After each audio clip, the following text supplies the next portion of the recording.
آج میں آپ کو بتاؤں ایک فخر کی بات، آپ مسلمان ہیں، آپ اگر کسی کے ہاں بحث میں آ گئے، کوئی اگر آپ کو پکڑ کر کہنے لگے تیرے دین کی حقانیت کی کیا دلیل ہے، تیرا دین حق ہے، مذہب اسلام سچا ہے، کیا دلیل ہے؟ اللہ ایک ہے تم بولو، یہ تمہارا عقیدہ ہے، تیرا فیتھ ہے، محمد صلی اللہ علیہ وسلم دنیا کے سب سے اعلیٰ اور اشرف انسان ہیں، سامنے والے کہے گا یہ تیرا عقیدہ ہے، تیرا فیتھ ہے۔ کرنٹ فی زمانہ مجھے کوئی ایسی دلیل دے دے جس کو میں سمجھ سکوں کہ تیرا دین سچا ہے۔ میرے عزیزو، سچ بتاؤں تمہارے سامنے پیش کرنے کے لیے بڑے بڑے واقعات، بڑی بڑی کہانیاں، بڑی بڑی روایتیں، یہ سب نہیں، بلکہ صرف اور صرف تم قرآن پیش کر کے چیلنج کر سکتے ہو میرے دین کی حقانیت کی سب سے بڑی دلیل یہ ہے جو آج تک محفوظ ہے۔ اگر اس میں کوئی شک ہے تو تم اس کا بدل لا کر دکھا دو، یا اگر تم سچے ہو تو تم اپنے دین کی اس طرح مقدس محفوظ کتاب لا کر دکھا دو۔ یہ میرا چیلنج ہے۔ اس طرح کی محفوظ کتاب دنیا میں آج تک نہیں ہے اور نہ ہو سکے گی۔ کوئی بھی کتاب لاؤ، میں اس کے کئی نسخے ضرور دکھا دوں گا، کئی نسخے دکھا دوں گا۔ جتنے بھی ادیان، جتنے بھی دین دنیا میں پائے جاتے ہیں ان کے مقدس کتابیں ہیں، ہم یہ نہیں کہتے۔ عیسائی بائبل پڑھتے ہیں لیکن بائبل کی کئی قسمیں ہیں، کئی قسمیں۔ یونان والوں کی بائبل الگ ہے، امریکہ والوں کی بائبل الگ ہے، انگلینڈ والوں کی الگ ہے، حذف و اضافے کے ساتھ آیتیں بدلی ہوئی ہیں، واقعات میں ہیر پھیر ہے۔ اسی طرح دیگر مقدس کتابوں کا بھی حال ہے۔ میں کوئی بھی کتاب لاؤ اس کے 4-5 نسخے ضرور پیش کروں گا، اور پھر میرا یہ چیلنج ہے تم قرآن امریکہ میں اٹھاؤ یا ہندوستان میں اٹھاؤ، افریقہ میں اٹھاؤ یا عرب میں اٹھاؤ، ہر جگہ تمہیں قرآن وہی ملے گا جو الحمدللہ سے شروع ہوتا ہے اور والناس پہ ختم ہوتا ہے۔ الحمدللہ، یہ قرآن کی حقانیت کہ اس کے اچھا آپ کیا سمجھتے ہیں، اس کے دشمن نہیں رہے، اس کو ختم کرنے کی کوششیں نہیں ہوئی، بہت کچھ کر چکے، لیکن کیا کر سکتے ہیں؟ آسمان کو کب کون نیچے لا سکتا ہے؟ آسمان کو نیچے کچھ دشمن ہوتے ہیں، سنا ہے کہ کتا چاند کا دشمن ہوتا ہے۔ ہاں ہم نے سنا ہے، پتہ نہیں کیوں دشمنی کرتا ہے، کیونکہ 14ویں رات کو چاند کو دیکھ کر وہ بھونکنے لگ جاتا ہے، چاند کی طرف دیکھ کر کے بھونکتا ہے، اور شاید سوچتا بھی ہوگا کسی طرح اس کو نیچے گرا دوں بھونک بھونک کر کے، لیکن اس کے بس میں نہیں ہے، اس کی طاقت میں نہیں ہے۔ اس طرح بہت سارے آج کتے بھونکتے ہیں اسلام کی اس چکا چوند روشنی کو دیکھ کر، لیکن ان کے بس میں نہیں ہے اس کو زمین پر لا سکیں، قرآن کو زیر کر سکیں یا اسلام کو ختم کر سکیں۔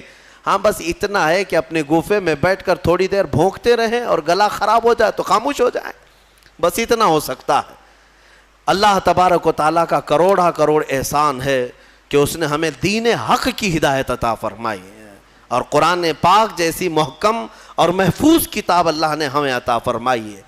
میرے عزیزو، اس کی حقانیت کی ایک اور دلیل میں تمہیں بتاؤں، اس کی حقانیت کی ایک اور دلیل، بلکہ بے شمار دلیلیں ہیں۔ ایک بات میں آپ کو بتا دوں، ہمارا یہ مزاج نہیں کہ قرآن کو ہم سائنس سے پروف کریں، ضروری نہیں ہم قرآن کو پروف کرنے کے لیے سائنس، فزکس، کیمسٹری، جغرافی، میتھس ان سب کے سہارے لینا، یہ ہمارا مزاج نہیں۔ لیکن اگر کوئی اس بات کا تقاضا کرے کہ کیا قرآن میں میتھس بھی ہے، کیا قرآن میں سائنس کی تھیوریز بھی ہیں، تب پھر ہم اس کو دلیل کے طور پر کچھ چیزیں پیش کرتے ہیں، ورنہ قرآن کی حقانیت کو ثابت کرنے کے لیے ہم یہ سب چیزوں کے محتاج نہیں ہیں۔ میں آپ کو بتاتا ہوں قرآن پاک کی وہ حقانیت۔ اچھا، یہ سب سے بڑی دلیل یہ ہے، اگر کوئی کہتا ہے کہ یہ محمد صلی اللہ تعالیٰ علیہ وسلم نے اپنی طرف سے لکھ دیا، اپنی طرف سے جمع کر دیا، تو بھی میرے عزیزو، عرب والے یہ بات کہہ سکتے تھے جو ان کے زمانے میں موجود تھے، کسی نے نہیں کہا۔ جو ان کے جانی دشمن تھے وہ بھی نہیں کہہ سکے، کیونکہ سبوں نے دیکھا کہ اللہ نے انتظام ہی ایسا کیا کہ پوری زندگی میرے آقا صلی اللہ تعالیٰ علیہ وسلم کسی کے ہاں درس لینے کے لیے گئے ہی نہیں. ہمارے نبی کی خصوصیت کیا ہے؟ امی. ہم پڑھتے ہیں نا حضور کے نام پر درود، صلی اللہ علی النبی الامی. امی کسے کہتے ہیں؟ امی کا مطلب ہے جو کسی سے نہ پڑھا ہو، جو کسی سے نہ پڑھا ہو. سنبھل کر کے ترجمہ کرنا. کچھ بدبخت یہاں پر حضور کو بغیر پڑھا لکھا کہتے ہیں، وہ بغیر پڑھے لکھے تھے، نعوذ باللہ. یہ جاہل کیا سمجھے جو پوری کائنات کا معلم بن کر کے آیا ہو، جس کے بارے میں قرآن کہتا ہے الرحمن علم القرآن، وہ رحمان ہے جس نے قرآن تمہیں سکھایا ہے، تم اس کو بے پڑھا لکھا کہتے ہو. امی کا مطلب بے پڑھا لکھا نہیں. جس نے ایسا کہا وہ دنیا کا سب سے بڑا جاہل ہے، سب سے بڑا جاہل ہے. دیکھیں دونوں میں فرق میں آپ کو بتاتا ہوں. ایک بغیر بے پڑھا لکھا جس کو ان پڑھ کہتے ہیں آپ، ایک ہے جو سب جانتا ہے لیکن کسی سے پڑھا نہیں ہے. دونوں میں فرق ہے کہ نہیں ہے؟ ہاں. جس کے دل میں کوڑ ہے، جس کے دل میں بغض اور عداوت ہے، وہ امی کا ترجمہ ان پڑھ کرتا ہے. ان پڑھ کے ذریعے سے معاذ اللہ رب العالمین. جس نے ایسا کہا حضور پاک صلی اللہ تعالیٰ علیہ وسلم کی شان میں اس نے تنقیص کیا، حضور کی توہین کیا، میرے آقا صلی اللہ تعالیٰ علیہ وسلم کی اس نے گستاخی کیا. اور ہم نے یہاں پر سنا بھی تھا ہماری شہر میں کوئی ایسا ماڈرن آدمی آیا جو یہ کہنے لگا کہ حضور کو لکھنا نہیں آتا تھا. ظالم تو نے لکھنا کہاں سے سیکھا؟ جس رسول نے مدینے کے اندر صرف 10 سال کے اندر 80,000 لوگوں کو قلم پکڑنا سکھایا، تم ظالم اس کو کہتے ہو رسول پاک صلی اللہ علیہ وسلم کو لکھنا نہیں آتا تھا. نعوذ باللہ من ذالک. اگر حضور صلی اللہ تعالیٰ علیہ وسلم کو لکھنا نہیں آتا تھا تو پھر یہ قرآن لکھوایا کس نے ہے؟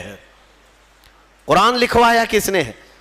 کاتبان وحی ضرور ہیں، لکھنے والے صحابہ تھے، قرآن لکھنے والے صحابہ تھے، لیکن کیا حضور پڑھ دیتے تھے وہ گھر جا کر لکھتے تھے؟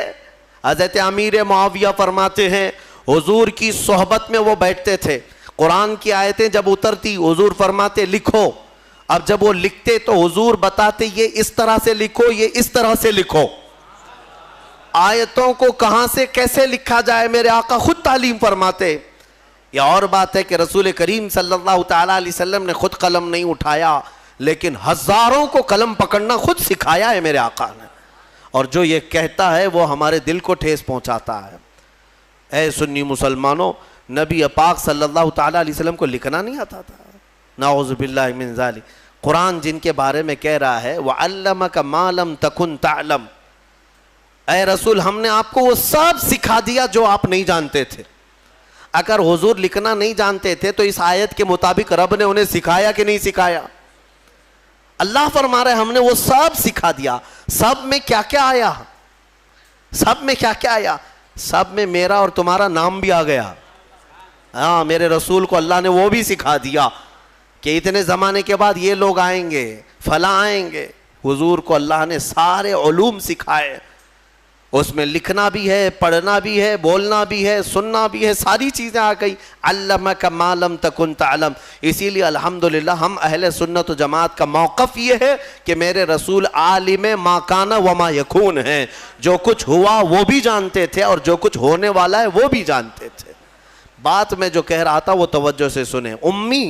امی کسے کہتے ہیں؟ پھر سے تنبیہ کے ساتھ میں کہہ رہا ہوں، امی کا مطلب ان پڑھ نہیں، ان پڑھ نہیں، بلکہ جو کسی سے پڑھا ہوا نہ ہو، اس کا کوئی استاد نہ ہو. میرے رسول کی شان ہے وہ امی ہیں. اگر ان کو کسی نے پڑھایا ہے تو سیدھے ان کے پروردگار نے پڑھایا ہے. ہاں بس اللہ تبارک و تعالیٰ ان کا استاذ ہے. جبرائیل بھی نہیں. بعض لوگ یہ کہتے ہیں کہ جبرائیل آ کر دکھا. جبرائیل علیہ السلام کا کام صرف پہنچانے کا ہے، پڑھانے کا نہیں. جبرائیل علیہ السلام کا کام کیا ہے؟ پہنچانے کا. اسی لیے ہمارے ایک مفسر نے لکھا ہے پہلی آیت جو قرآن کی اتری وہ کیا تھی پتہ ہے نا مسلمانوں؟ اقرا بسم ربک الذی خلق. غار حرا میں یہ اتری ہے. میں توجہ چاہتا ہوں، جب جبرائیل آئے غار حرا میں تو جبرائیل یہ کہہ رہے تھے اقرا، پڑھو. کیا کہہ رہے تھے؟ پڑھو. اور حضور فرما رہے تھے ما انا بقاری, میں نہیں پڑھنے والا. اب یہاں پر بھی کچھ ظالم کوڑ دل والے کہتے ہیں ترجمے میں کہ مجھے پڑھنا نہیں آتا. تم کو پڑھنا نہیں آتا, رسول کو کیا نہیں آتا ہے؟ حضور یہ فرما رہے تھے کہ میں نہیں پڑھنے والا, میں پڑھوں گا نہیں. وہ کیوں کہہ رہے تھے میں آپ کو بتاتا ہوں. پھر سے جبرائیل نے سینے سے سینہ لگایا, 3 بار کیا جبرائیل نے, اقرا پڑھیے. کیا کہا؟ پڑھو. اس میں فرق سمجھو میرے عزیزو. عربی میں ایک لفظ ہے قل. قل کا مطلب ہوتا ہے کہو. بچے کو ہم قریب لائیں جو بالکل ابتدائی والا ہو تو اس سے کہتے ہیں کہ بیٹا میں جیسا کہوں ویسا کہو, میں جیسا بولوں ویسا بولو. مطلب کیا ہے کہ ابھی اس کو کچھ آتا نہیں ہے اس لیے میں اس کو کہہ رہا ہوں بولو. یہ قل میں ہوتا ہے, قل میں. اور بعض مفسرین نے فرمایا جبرائیل جب اقرا کہہ رہے تھے کہ پڑھو, یہ اسی کو کہا جاتا ہے جو کبھی پڑھا ہوا ہو, یہ اسی سے کہا جاتا ہے جو کبھی پڑھا ہوا ہو. اقرا پڑھو. اور قرآن کی کتنی آیتیں میں تم کو بتاؤں. اللہ تعالیٰ فرما رہا ہے وَإِذْ قَالَ رَبُّكَ لِلْمَلَائِكَةِ